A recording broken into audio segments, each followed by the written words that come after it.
Hola, buenas noches a todos. Gracias por acompañarnos hoy al 36º Encuentro Académico de Radiología. El día de hoy con la doctora Leslie Pérez les estará hablando de tumores hepáticos malignos en pediatría. La doctora es médica general de la Universidad ICESI y es residente de Radiología e Imágenes Diagnósticas de cuarto año de la Universidad ICESI en convenio con la Fundación Valle de Lili. Bienvenidos y muchas gracias por acompañarnos hoy. Le doy la palabra a la doctora. Gracias, doctora. Entonces vamos a iniciar con el tema del día de hoy. Hoy vamos a hablar del abordaje radiológico de tumores hepáticos malignos en pacientes pediátricos. Como dijo la doctora, mi nombre es Leslie Pérez, residente de Radiología e Imágenes Diagnósticas de la Universidad de ICESI.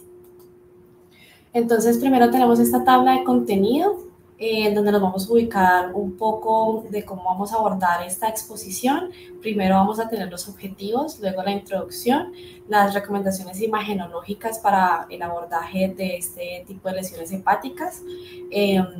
Luego vamos a hablar específicamente del hepatoblastoma, del hepatocarcinoma, de la estadificación pretext, que es supremamente importante de estos dos tumores, luego de las otras lesiones hepáticas malignas y al final pues son las conclusiones. Entonces, como objetivo tenemos primero proveer un diagnóstico diferencial apropiado de una masa hepática con características malignas en el paciente pediátrico, reconocer los hallazgos imagenológicos de los tumores malignos hepáticos en niños, identificar los hallazgos imagenológicos claves que definen la estadificación y la reestadificación de los tumores hepáticos malignos más frecuentes. Entonces, como a modo de introducción, tenemos que los tumores hepáticos son uno de los cánceres más frecuentes en los niños, aunque el cáncer más frecuente es la leucemia. El rol de la radiología es supremamente importante en todos los otros cánceres que no son leucemia. Vemos que la prueba que se utiliza para la presunción diagnóstica de la leucemia generalmente es el extendido de sangre periférica, en su mayoría en un 86%, mientras que los otros cánceres es radiología, los que tenemos esa prueba de presunción diagnóstica en su mayoría de las veces, y es por eso que siempre tenemos que estar actualizados para poder ayudar al paciente y pues al médico tratante a hacer un adecuado abordaje de tratamiento. Entonces, ya entrando en materia de los tumores hepáticos, tenemos que saber que es muy diferente los tumores hepáticos en adultos a los tumores hepáticos en niños. Y a veces el único dato clínico que tenemos en los pacientes pediátricos es la edad. Pero la edad es un dato clínico súper importante a la hora de hacer el diagnóstico diferencial de los tumores hepáticos, porque hay unos tumores que son característicos de un grupo etario. Obviamente tenemos que tener en cuenta, además de la edad, si tenemos, si está a nuestro alcance, la historia clínica de algún síndrome que predisponga a un tumor hepático o un antecedente de enfermedad hepática de base, o algunas otras cosas como el peso al nacer del paciente pediátrico. Entonces, en esa tablita tenemos que hay algunos tumores que se presentan más que todo desde el nacimiento hasta la etapa escolar. Estos que están en negro son los tumores benignos que se presentan en esta edad. Tenemos el hemangioma congénito, el hemangioma infantil y el amartoma mesenquimal. Pero hay que tener muy en cuenta que en este grupo etario también hay que pensar en el hepatoblastoma, que es el el tumor hepático maligno más común. Y luego, desde la edad escolar hasta la adolescencia, tenemos los tumores hepáticos benignos que se presentan, que son la hiperplasia nodular focal y el adenoma, pero entre los malignos tenemos que tener en cuenta el hepatocarcinoma, que es el segundo más común, el sarcoma embrionario indiferenciado, el hemangiotelioma o el hemangiotelioma epitelioide. Siempre tener en cuenta en la historia clínica del paciente, en caso de que tengamos o que conozcamos que el paciente tiene una malignidad primaria, pues a cualquier edad puede presentar entonces metástasis en el hígado. Entonces, ¿cómo vamos a hacer o cómo hemos hecho para abordar estos tumores hepáticos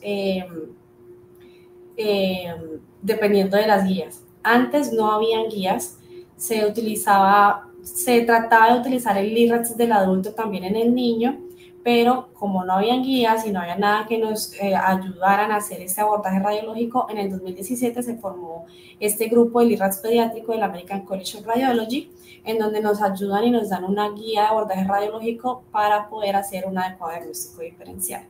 ¿Qué nos recomiendan ellos? Primero, en la terminología, sabemos que en el LIRADS del adulto mencionamos la palabra observación para las imágenes que vemos de masas en el hígado, mientras que en los niños o en los pacientes pediátricos, ellos prefieren que mencionemos la palabra lesión para abarcar todos estos tumores hepáticos. Entonces, recomiendan hacer primero una ecografía, siempre la primera imagen de elección, para confirmar dónde está la masa, si sí hay una masa y el origen de la masa. Y segundo, pues ya después hacer una tomografía o una resonancia magnética para evaluar si hay lesiones múltiples, si hay lesiones muy profundas, si hay un nuevo tumor de gran tamaño con alto riesgo de malignidad o en caso de sospechas de características por imagen alto de malignidad, siempre realizar una imagen complementaria para hacer una adecuada estadificación. Entonces, ¿qué hacemos con la ecografía? La ecografía primero nos va a ayudar a identificar el origen de la masa. A veces cuando son masas tan grandes, y esto pasa mucho en los pacientes pediátricos porque ellos no son capaces como de expresar muy bien sus síntomas, cuando ya encontramos los tumores, pues ya son tumores de gran tamaño. Cuando son masas tan grandes no podemos identificar el origen de la masa. Entonces se nos confunde entre un tumor hepático y muchas veces un tumor renal. Entonces la idea es que con ecografía mirar los movimientos respiratorios del paciente y mirar cómo se mueve el hígado respecto a la masa. Si la masa se mueve con el hígado, entonces es probable que esta masa sea peritoneal y haga parte del hígado. Si el hígado se desliza de la masa, eso quiere decir que probablemente la masa sea de origen retroperitoneal, es decir, probablemente renal, y así podemos hacer la diferenciación de la localización de las masas. Segundo, podemos establecer un compromiso vascular.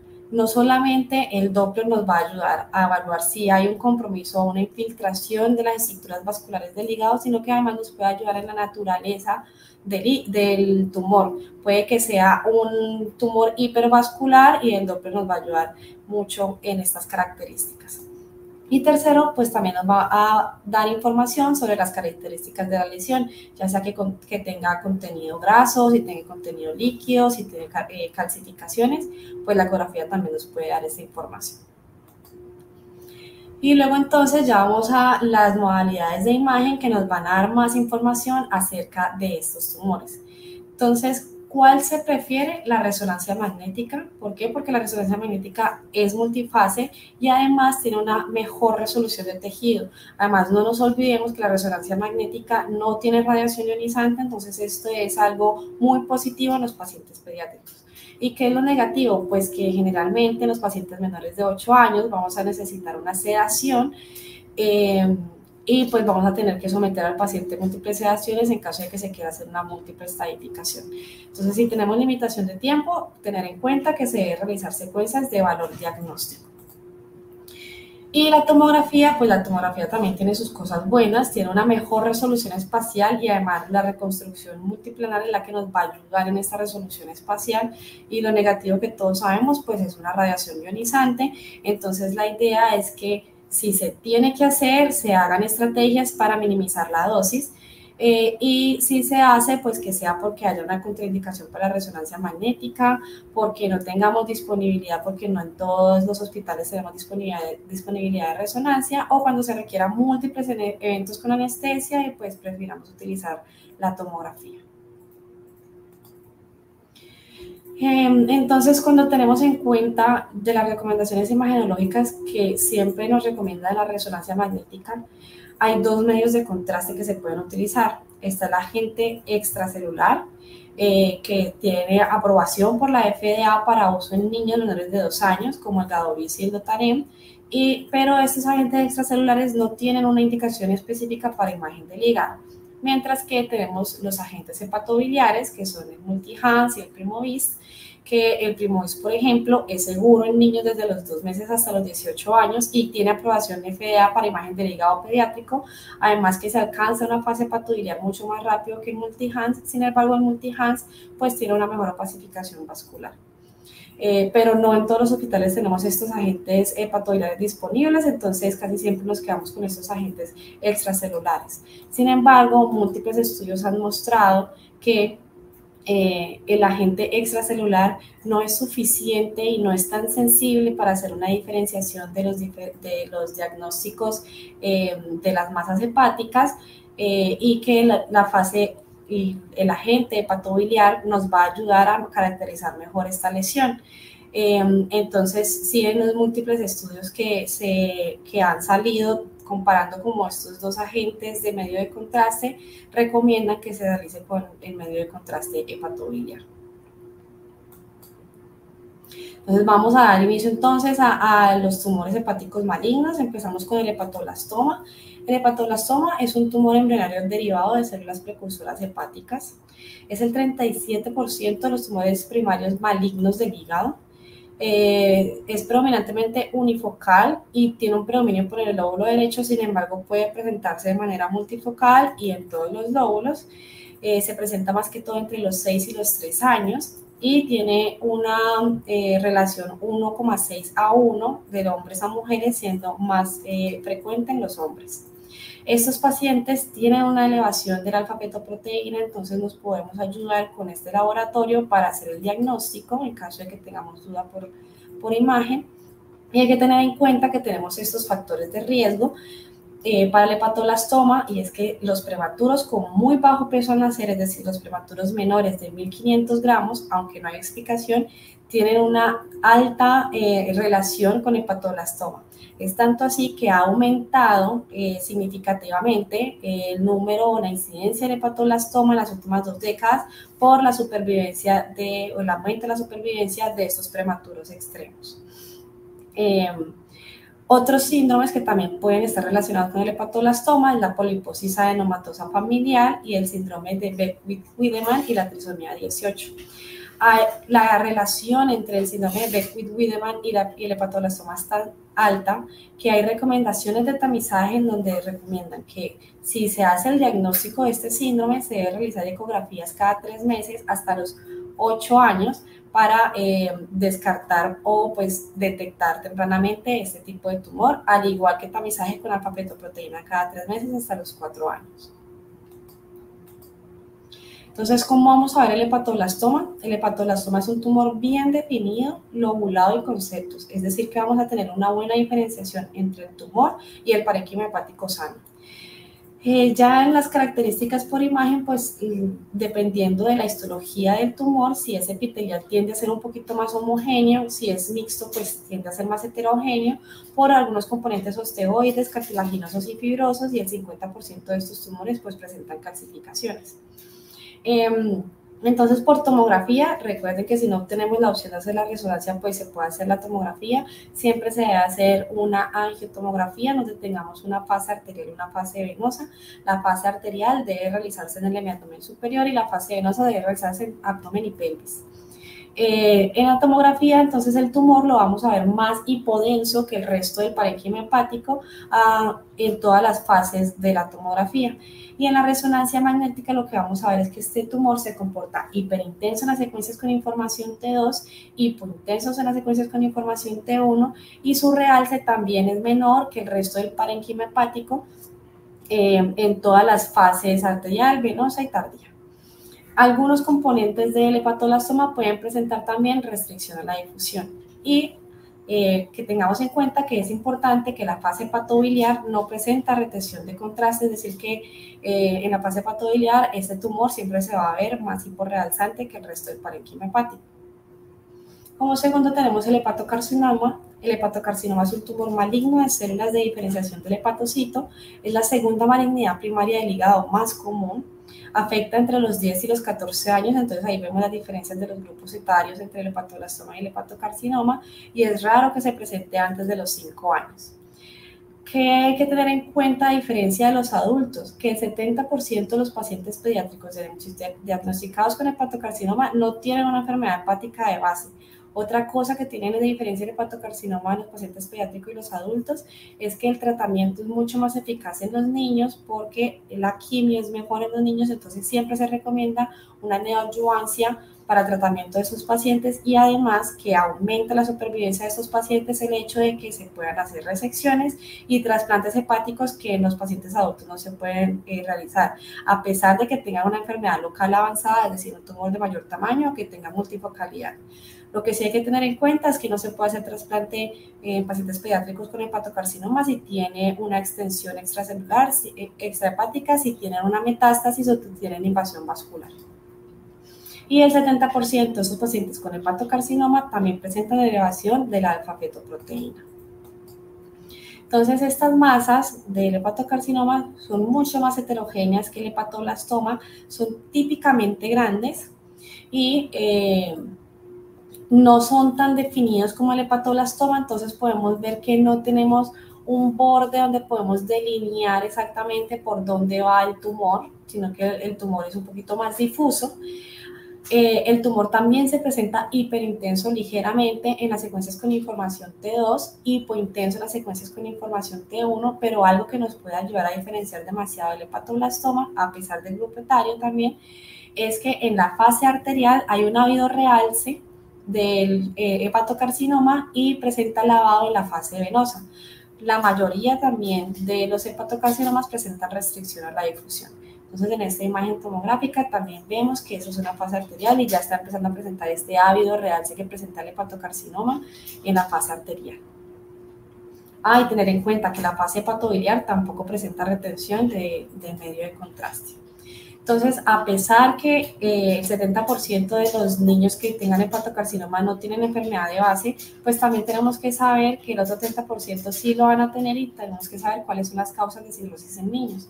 Entonces, estas son las principales causas de cirrosis en niños: hepatitis B, atresia biliar, enfermedad hepática asociada a la cirugía de Fontan, la deficiencia de alfa-1 antitripsina, el síndrome de Alagille, la enfermedad de Wilson y la tirosinemia. ¿Qué hay que tener en cuenta en esos pacientes cirróticos? Que los pacientes cirróticos generalmente tienen nódulos de regeneración y acá la fase hepatobiliar o este medio de contraste nos va a ayudar muchísimo porque, como ya les mencioné, el hepatocarcinoma no tiene una retención del medio de contraste, mientras que los nódulos de regeneración, como son hepatocitos funcionantes, sí. Entonces ahí podemos diferenciar entre los nódulos de regeneración y el hepatocarcinoma multifocal. Entonces, ¿por qué mencionamos que no podemos utilizar el LIRADS en los pacientes pediátricos? Este fue un estudio que se hizo de 10 años retrospectivo, en donde se tomaron 58 pacientes con diagnóstico de hepatocarcinoma, diagnóstico histológico, y otros 54 pacientes pediátricos con otro tipo de tumores hepáticos.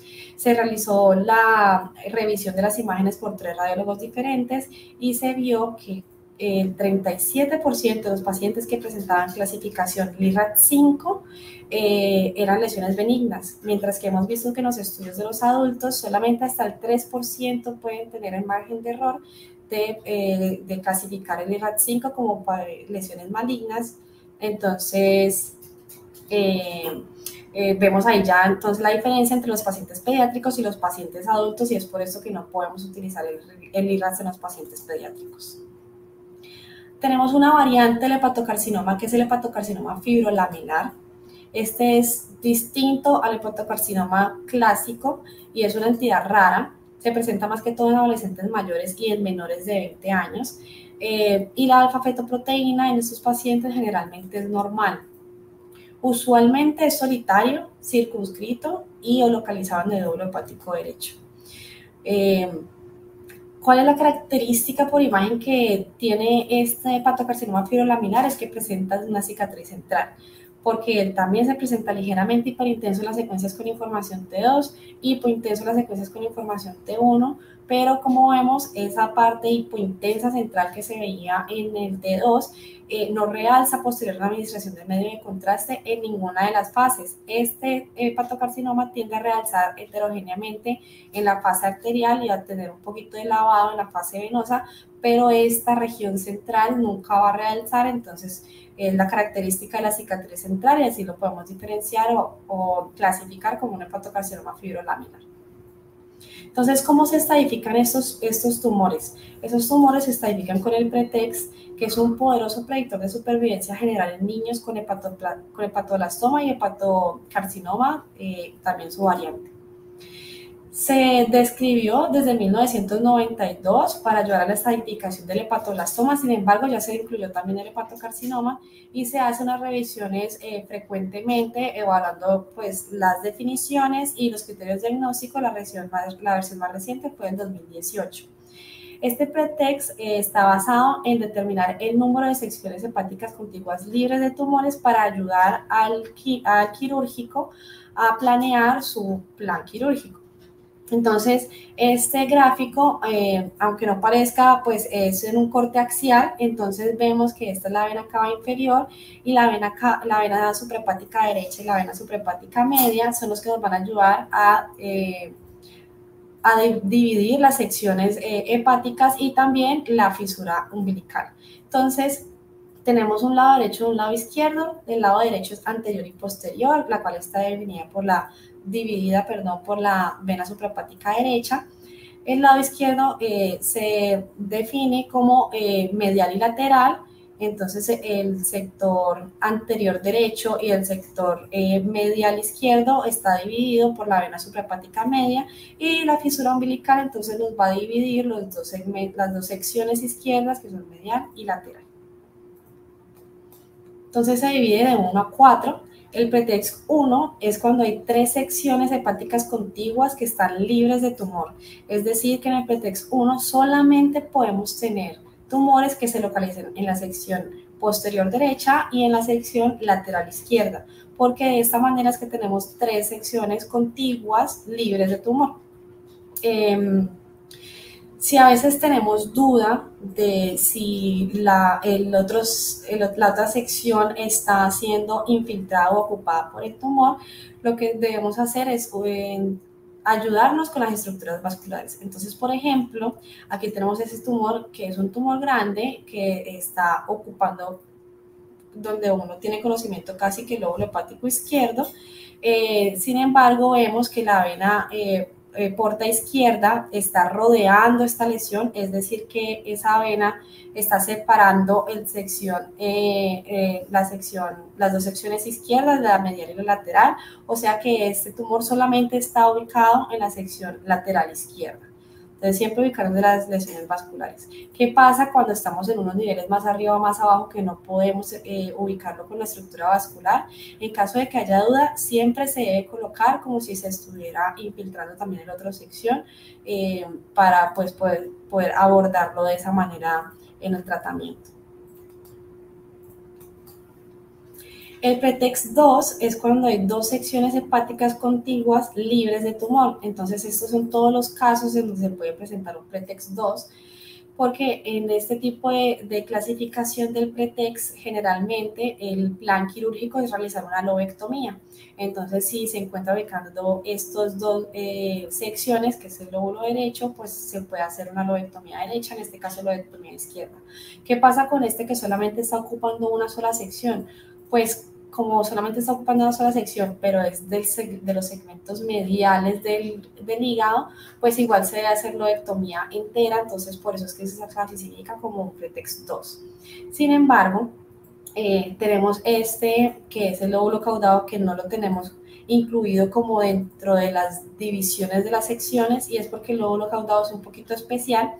Si hay compromiso del lóbulo caudado, solo el lóbulo caudado se clasifica como pretext 2, porque se debe hacer igual lobectomía dependiendo de su localización. Se ha visto que si solamente se hace resección del lóbulo caudado, pues hay muchísimas complicaciones quirúrgicas, es por eso que se prefiere realizar la lobectomía. Entonces acá tenemos este ejemplo de este tumor, que es una paciente femenina de 2 años, que es una hepatoblastoma. Entonces vemos que esta lesión está localizada, nosotros diríamos, en el segmento 4B, o es decir, en la sección medial izquierda, y está muy bien delimitado, como es lo característico del hepatoblastoma, pero como está ubicado en una de las secciones mediales del hígado, pues se debe clasificar como un pretext 2, porque en este caso habría que hacer una lobectomía izquierda completa. El pretext 3 involucran 2 o 3 secciones con una sola sección contigua que está libre de tumor. Es decir, solamente tenemos una sección libre de tumor, como lo muestra en cada uno de los dibujitos. ¿Qué pasa con este tipo de lesiones? A veces estas lesiones son tan grandes como lo es este caso de este paciente masculino de 15 meses que presentaba un hepatoblastoma, que no podemos diferenciar muy bien si está ocupando o no las secciones, y es por eso que siempre nos tenemos que basar con las estructuras vasculares para ayudarnos, porque estos tumores tan grandes tienden a comprimir el parénquima hepático sano y nos puede hacer confundir como una infiltración. Pero pues este paciente sí está presentando pues la infiltración de 3 secciones, y es por eso que se dejó con un pretext 3. Y el pretext 4 involucra todas las secciones, ya sea porque sean tumores multifocales o sea un solo tumor difuso infiltrativo, aunque es bastante raro que un tumor difuso pues ocupe también las 4 secciones, y por eso igual utilizar las secciones vasculares y las estructuras vasculares y los planos coronales para ayudarnos a hacer una buena diferenciación de las secciones. Entonces, este es un pretext 4 donde vemos esta paciente de 14 años con un hepatocarcinoma multifocal. Vemos que tiene múltiples lesiones en todo el parénquima hepático de distribución aleatoria, y pues ocupa todas las secciones, y es por eso que es un pretext 4. Además de la clasificación de las secciones de 1 a 4, el pretext también nos dice que tenemos que decir unos factores de anotación. Entre los factores de anotación, pues hay características de la lesión y algunos compromisos de otras estructuras, ya sean vasculares o otros tejidos. Entonces, por ejemplo, otros factores de anotación que tenemos es la B, que es compromiso de las venas suprahepáticas, la P, que es compromiso de la vena porta, la E, que es extensión extrahepática, la F, que se trata de la multifocalidad, la R por ruptura de tumor, la C por el compromiso del lóbulo caudado, la N por compromiso ganglionar o la M por metástasis. Entonces vamos a ver cada una de ellas. Antes se clasificaba como B1, B2, B3, ya no. Ahora la clasificación es estado B positivo o negativo, para que todos tengamos un mismo informe y hablemos como un mismo idioma y todos sepamos cuál es el manejo a seguir con este paciente. Entonces, ¿cuándo se da un estado B positivo? Cuando se presente alguno de los siguientes criterios. Uno, que haya una obliteración de las 3 venas suprahepáticas o de la vena cava inferior intrahepática. Tener en cuenta que cuando hablamos de las 3 venas suprahepáticas es desde el origen de la vena cava inferior hasta su primera ramificación. Ya las ramas más distales pues no se deben tomar como criterio de compromiso vascular. 2, cuando hay un tumor que rodea las 3 venas suprahepáticas o la vena cava inferior intrahepática en más del 50% o de 180 grados. Y 3, cuando haya un trombo tumoral en una o más de las venas suprahepáticas o la vena cava inferior intrahepática. Entonces miren que solamente en ese criterio se puede tomar el compromiso de una sola de las venas suprahepáticas. Las demás tienen que tener compromiso de las 3 venas. Cualquier tipo de trombo que se vea en las venas suprahepáticas o en la vena cava inferior intrahepática se debe considerar como un trombo tumoral. Entonces acá tenemos a este paciente masculino de 15 meses que tiene un hepatoblastoma. Vemos que hay una obliteración completa de la vena cava inferior, es decir, que este es un estado B positivo. ¿Listo? Siguiente es el factor de anotación P, que es la vena porta, igual, estado P positivo o negativo, y debe cumplir algunos de los siguientes criterios. Obliteración de las 2 venas portas, es decir, la derecha y la izquierda, o la vena porta principal. Segundo, que haya tumor que rodee las 2 venas portas derecha e izquierda o la vena porta principal en más del 50% o 180 grados, o que haya un trombo tumoral en cualquiera de las 2 venas portas, es decir, la derecha o la izquierda, o de la vena porta principal. Entonces acá tenemos a este paciente masculino de 15 meses con un hepatoblastoma que tenía este gran tumor, en donde vemos que están, aunque algo filiforme, están permeables las 2 venas portas izquierda-derecha. Entonces este es un estado de un factor de anotación P negativo.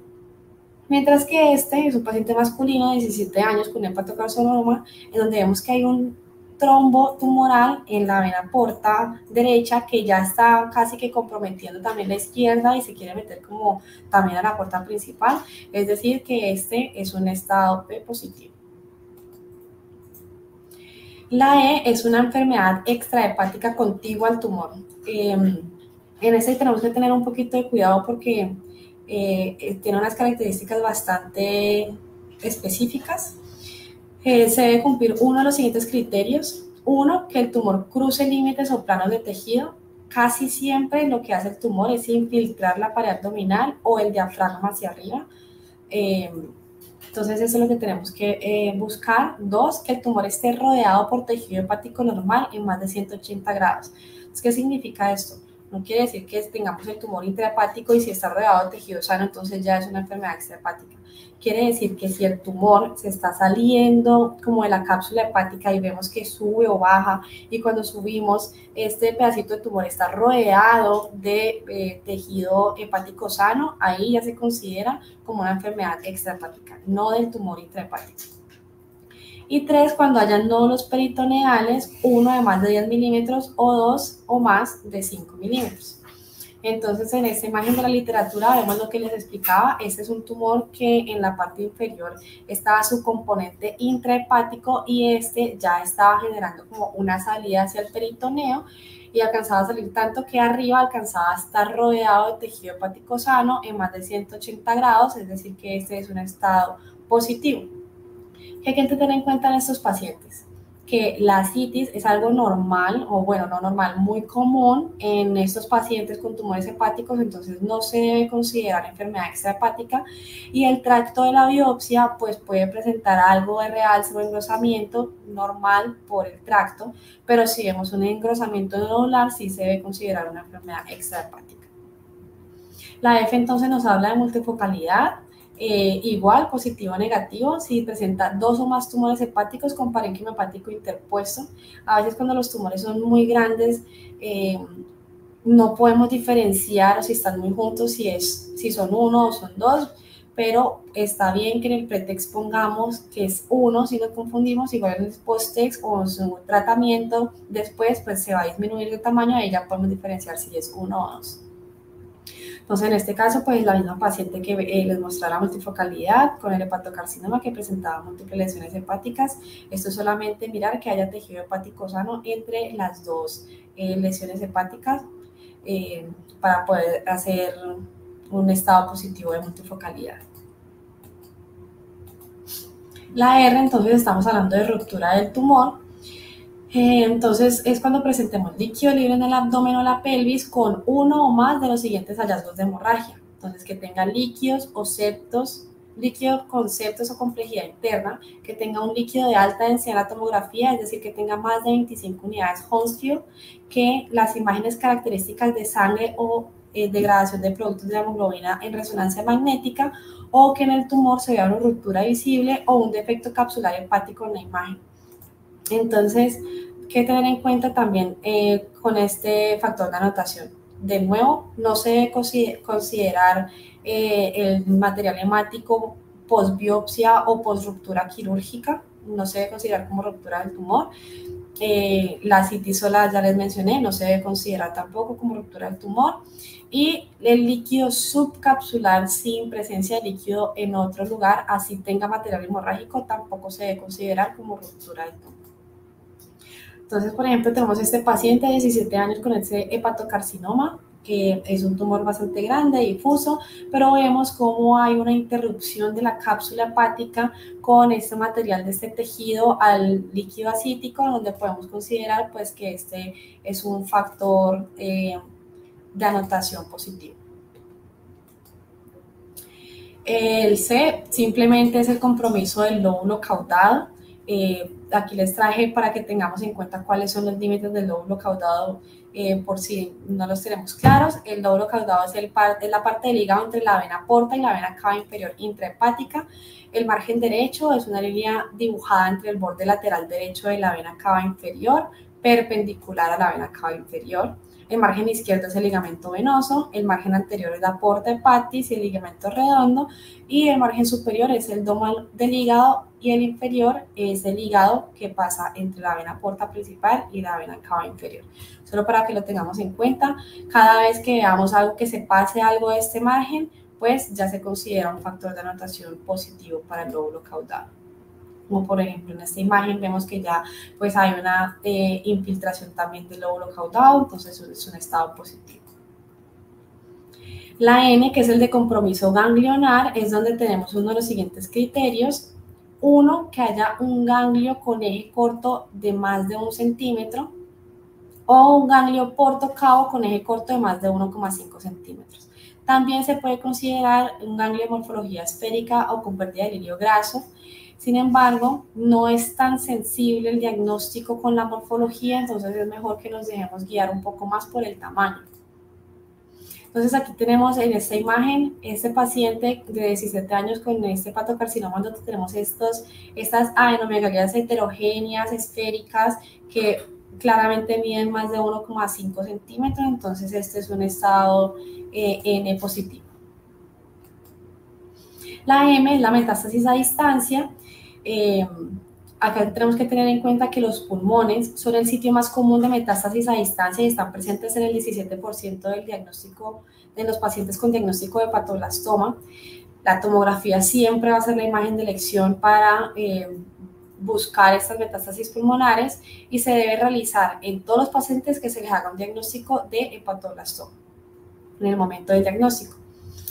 Esta tomografía se puede realizar sin anestesia, pero dada su importancia y pues como el paciente pediátrico generalmente además respira más rápido, se recomienda utilizar la anestesia. Y además se recomienda realizar el primer TAC con medio de contraste y ya en adelante los seguimientos se pueden realizar sin medio de contraste. ¿Cuál es la definición entonces de metástasis pulmonar en estos pacientes? Al menos un nódulo pulmonar no calcificado mayor o igual a 5 milímetros o 2 o más nódulos no calcificados, cada uno mayor o igual a 3 milímetros. Y no se deben realizar otros estudios de extensión a menos que el paciente esté sintomático o que haya una elevación de la alfa-fetoproteína sin explicación. Cuando hay una elevación extrema de la alfa-fetoproteína, lo que siempre debemos pensar es que o el tumor creció en su tamaño considerablemente o hay metástasis a distancia. Entonces, si ya vimos que en el pulmón no hay nada, igual la alfa-fetoproteína está bastante aumentada, debemos buscar dónde más hay ya en otros sitios de metástasis. Entonces, tenemos esta paciente femenina de 3 años con un hepatoblastoma donde le hicimos pues la tomografía de tórax para evaluar la posibilidad de metástasis y pues efectivamente encontramos múltiples nódulos que ocupaban ambos pulmones, entonces este es un estado M positivo. Y esta paciente con el hepatocarcinoma, en donde solamente encontramos un nódulo, pero este nódulo medía más de 5 milímetros, entonces también es un estado M positivo. Entonces, el post-text se debe realizar un TAC de tórax de seguimiento solo si el niño tuvo metástasis pulmonares al diagnóstico del tumor hepático. Si no, entonces no se debe realizar a menos que haya una elevación de la alfa-fetoproteína o haya sospecha de infección. Entonces, se debe utilizar el grupo pretext y los factores de rotación pretext durante cada imagen, pero después del diagnóstico y más que todo después del inicio de la quimioterapia se refiere como post-text. Y después que el tumor haya sido resecado, pues los factores post-text no aplican, entonces no se debe realizar, solamente cuando tenga tratamiento con quimioterapia. Entonces el primero al diagnóstico es pretext y los siguientes entonces después del tratamiento va a ser post-text. Entonces ahorita seguimos con las otras lesiones malignas en donde no utilizamos esta clasificación o esta estadificación para que los tengamos en cuenta también en caso de que tengamos una lesión hepática de características malignas. Está el sarcoma embrionario indiferenciado. Este es un tumor agresivo de origen mesenquimal. Se da más que todos los pacientes entre los 6 a los 10 años con una alfa-fetoproteína normal. Esta es una entidad rara, básicamente. Es bastante heterogéneo, el 88% de sus componentes es líquido y tiene algunos focos de tejidos blandos. Y además, como es tanto líquido, puede tener como un contenido un poquito más mucoide y tiene niveles líquido-líquido, como lo vemos aquí en esta imagen, este nivel líquido-líquido, acá también. Esto es algo como característico del sarcoma por detritos o material hemorrágico y pues todos estos septos. Este tumor generalmente se ve hipointenso en T1 por el contenido líquido que tiene, hiperintenso en T2, pero algo característico que tiene este tumor es que tiene este halo hipointenso por una cápsula fibrosa que nos puede hacer diferenciar de los otros tumores.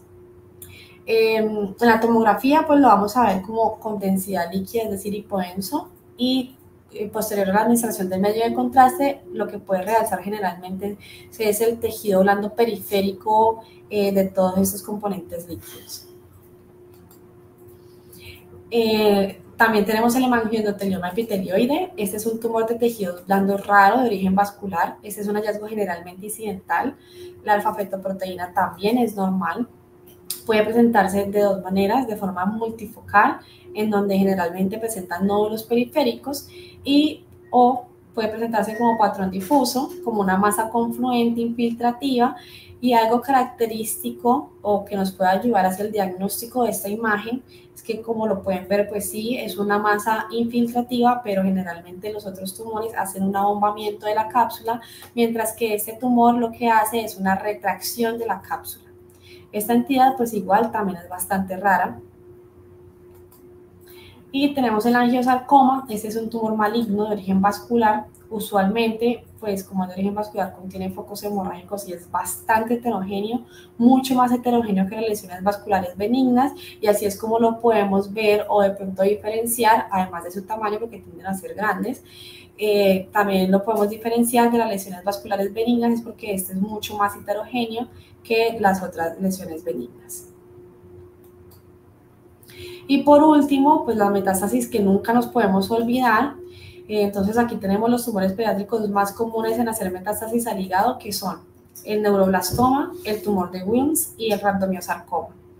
¿Cómo se van a ver las metástasis? Pues generalmente se presentan como lesiones múltiples que se van a ver hipointensas en T1 e hiperintensas en T2. Obviamente la idea es siempre tener en cuenta la historia clínica y pues saber que hay que tenemos un primario ya, un maligno primario conocido, o en caso de que veamos un hígado que esté con muchísimas lesiones, digamos nodulares, entonces pensar en metástasis e ir a buscar entonces el primario en otro lado. Entonces aquí les hice esta tablita en donde podemos diferenciar, o como tiene unos toques diferenciadores entre uno y los otros. Por ejemplo, tenemos que en el hepatoblastoma va a ser muy hiperintenso en T2, hipointenso en T1, y en las fases posterior a la administración del medio de contraste, pues no realza o realza poco, es decir, menos que el parenquima hepático. El hepatocarcinoma es un poquito menos hiperintenso en T2, es hipointenso en T1, pero en la fase arterial tiene este ávido realce, y en las fases tardías y en la hepatobiliar, pues no tiene retención del medio de contraste. El hepatocarcinoma fibrolamelar, siempre tener en cuenta la cicatriz central, que es su característica por imagen. El sarcoma embrionario indiferenciado, que puede verse muy similar al hepatoblastoma, excepto que este es mucho más heterogéneo y pues los niveles líquido-líquido es más componente líquido, pero también nos ayuda mucho este halo hipointenso en T2 por esa cápsula fibrótica que tiene. Y en la metástasis siempre guiarnos por la historia clínica y pues además por la multifocalidad. Además, tengo este gráfico para que tengamos en cuenta las masas hepáticas benignas dependiendo del grupo etario. Entonces está en el recién nacido hasta los 5 años con una alfa-fetoproteína positiva, pensar siempre en un hepatoblastoma, tener en cuenta que la alfa-fetoproteína al nacer está elevada y se empieza a normalizar a los 6 meses de vida. De los 6 a los 10 años podemos pensar en hepatoblastoma y en hepatocarcinoma, pero siempre tener en cuenta también el sarcoma embrionario diferenciado, porque es un tumor bastante maligno, con una tasa de supervivencia bastante baja.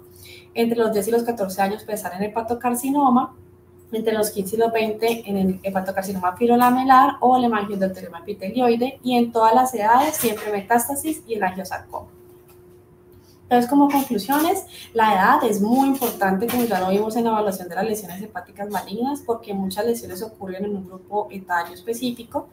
También lo es la historia clínica y pues los marcadores tumorales, en específico la alfa-fetoproteína. Vimos también que el PETEX es un poderoso predictor de supervivencia general en niños con hepatoblastoma y hepatocarcinoma, y si se usa para la estadificación y planificación quirúrgica de manera regular, porque si no lo usamos, pues ya es más difícil para los clínicos. Y el grupo de radiología tiene un rol muy importante que va a guiar al diagnóstico, el tratamiento y a predecir el pronóstico del paciente. Esta es la bibliografía que no está incluida en las otras diapositivas. Muchas gracias.